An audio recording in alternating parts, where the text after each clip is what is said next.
Get ready for major local impact. The Greensboro City Council has just made a huge move, approving over $8.1 million in combined federal and local bond dollars to support 6 vital affordable housing developments across the city. We are talking about 398 new affordable multifamily housing units, and we dive into exactly which projects are getting this crucial funding and what this means for the community's future. Here's a simple way to protect your phone without stress. This ALEN 3-pack comes with tempered glass screen protectors, camera lens protectors, and an installation frame for an easier, cleaner fit. It's clear, case-friendly, and built to help guard against scratches and everyday bumps. Check the link in the comments to get it on Amazon. Now switching gears to the financial markets, investors are bracing for earnings reports and major economic decisions.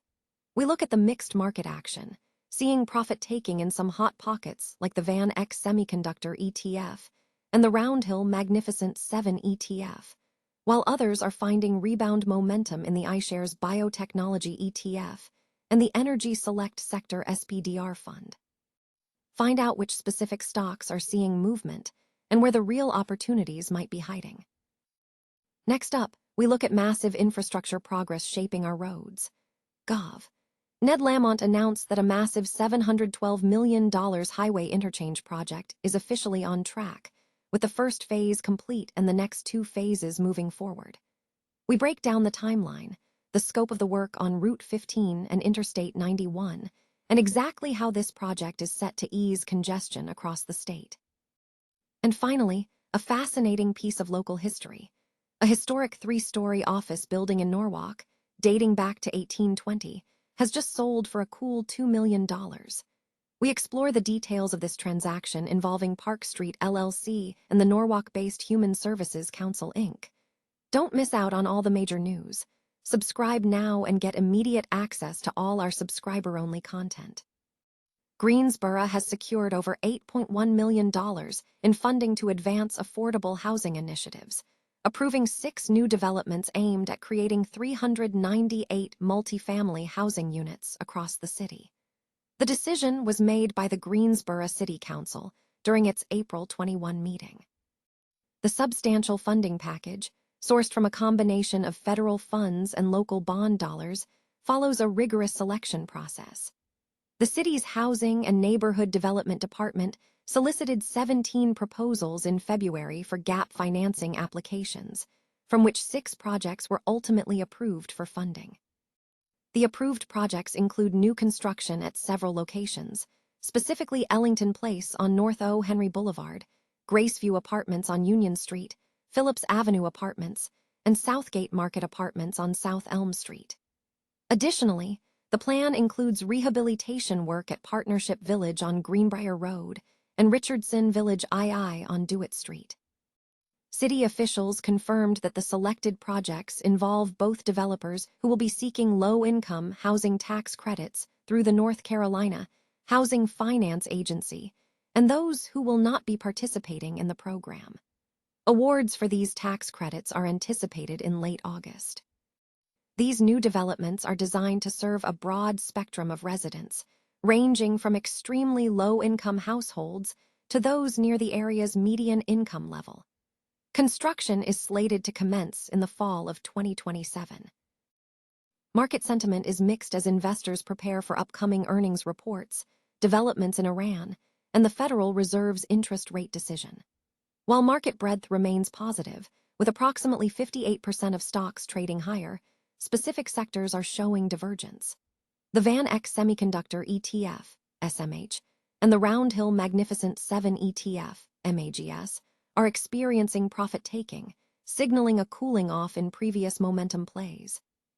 Conversely, there has been a rebound observed in the iShares Biotechnology ETF, IBB, the Financial Select Sector SPDR Fund, XLF, and the Energy Select Sector SPDR Fund, XLE. Analysts are cautioning regarding the technology sector, noting a high risk of a negative sell-the-news reaction surrounding upcoming reports. In contrast, the author is seeking new investment opportunities outside of technology. A specific focus has been placed on Primis Financial Corp., FRSD, a bank holding company. Despite not being a high-momentum stock, FRSD is presented as a compelling turnaround story. Following years of losses stemming from a troubled third-party consumer loan portfolio, bank management implemented decisive restructuring measures in late 2024 and through 2025. Key actions included moving the problematic consumer book to held for sale, divesting the life premium finance division, and launching a mortgage warehouse lending business that has expanded to over $460 million in loans by the end of Q1 2026. Full year 2025, net income reached $61 million, marking an improvement over the prior year's loss, with Q4 2025 generating $1.20 per diluted share. Additional balance sheet improvements included a sale-leaseback of 18 branch properties, which generated approximately $58 million in proceeds, and an 18% year-over-year growth in tangible book value per share to $13.47. Management has also authorized a share repurchase program and expressed optimism regarding profitability through 2026. Technically, FRSD has shown a solid upward move toward long-term resistance near the end of 2025, finding support at the 100-day moving average before flagging with support near the 20-day moving average, forming a cup-and handle pattern. The author views this pattern as an attractive, lower-risk setup. In the biotechnology space, while opportunities exist, caution is advised due to the inherent risks associated with earnings reports and drug study news. The author remains interested in Xeris Biopharma Holdings, Inc. Xers, ahead of its upcoming report on May 7th. The overarching investment advice centers on risk management.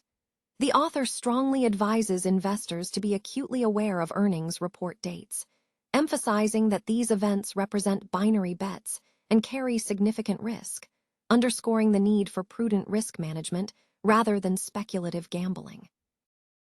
A major overhaul of a heavily congested highway interchange is progressing on schedule, according to Governor Ned Lamont, who announced Monday that the initial phase of the project has been successfully completed. The massive undertaking, valued at over $712 million, involves the three-phase reconstruction of the Interstate 91, Interstate 691, and Route 15 interchange in Meriden. The first phase focused on essential repairs, including bridge work, the addition of a travel lane to I-91, and the reconfiguration of the ramp connecting I-691 eastbound to I-91 northbound, all aimed at reducing traffic accidents. The rebuilt Route 15 northbound bridge over Interstate 91 is scheduled to open on May 1, with the first half of the structure now complete. Phase 2, which has been in progress for 2 years, is slated for completion by 2028. The entire project is targeted for final completion by 2030.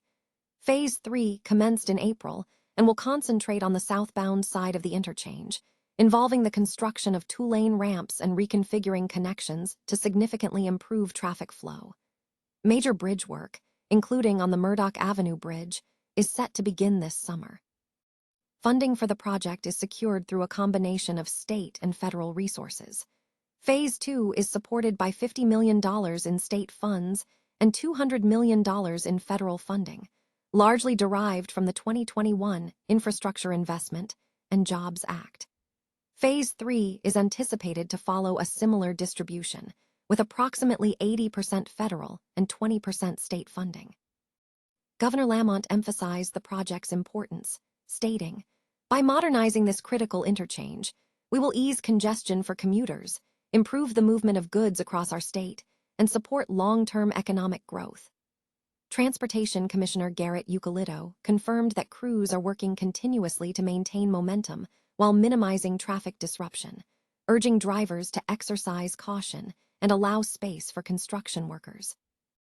A historic 3-story office building in Norwalk, dating back to 1820, has recently been sold for $2 million, according to city land records. The property was acquired by Park Street LLC, an entity controlled by Haralambos Pashalides of New Canaan and Leonard Pashalides of Norwalk. The seller was the Norwalk-based Human Services Council, Inc., a nonprofit organization dedicated to providing social services and aid to the community.